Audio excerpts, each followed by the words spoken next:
whole universe was completed.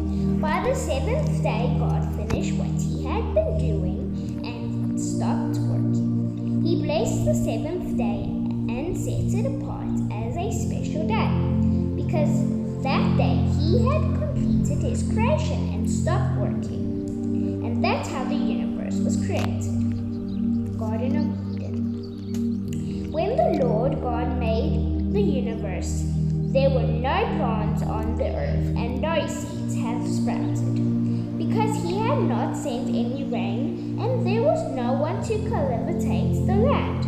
But water would come up from beneath the surface and water the ground.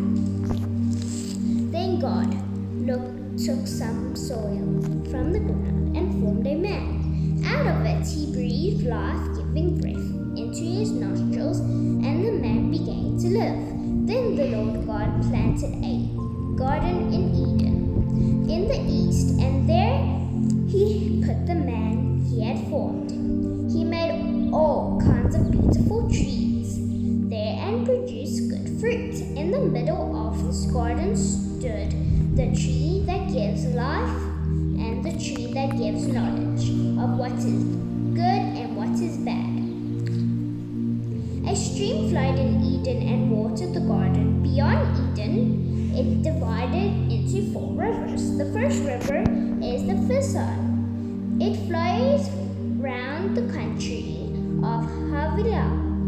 Pure gold is found there and also perfume and precious stones. The second river is Gihon. It flows around the country of Cush. The third river is Tragus, which flows east of Australia. And the fourth river is Euphrates. Then the Lord God placed the man in the Garden of Eden to cultivate it and gardens. He said to him, "You may eat the fruit of any tree in the garden, except the tree that gives you knowledge of what is good and what is bad. You must not eat the fruit of that tree. If you do, you will die the same day."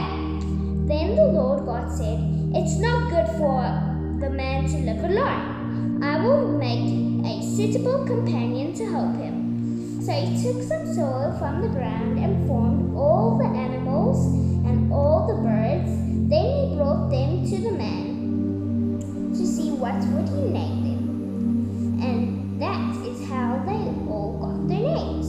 So the man named all the birds and all the animals, but not one of them was a suitable companion to help him. Then the Lord God made the man fall into a deep sleep, and while he was sleeping, he took out one of the man's ribs and closed up the flesh. He formed a woman out of the rib and brought her to him. Then the man said, "At last, there is one of my own kind, bone taken from my bone and flesh from my flesh." Woman is her name because she was taken out of a man. That is why man leaves his father and mother and is united with his wife, and they become one. The man and the woman were both naked, but they were not embarrassed.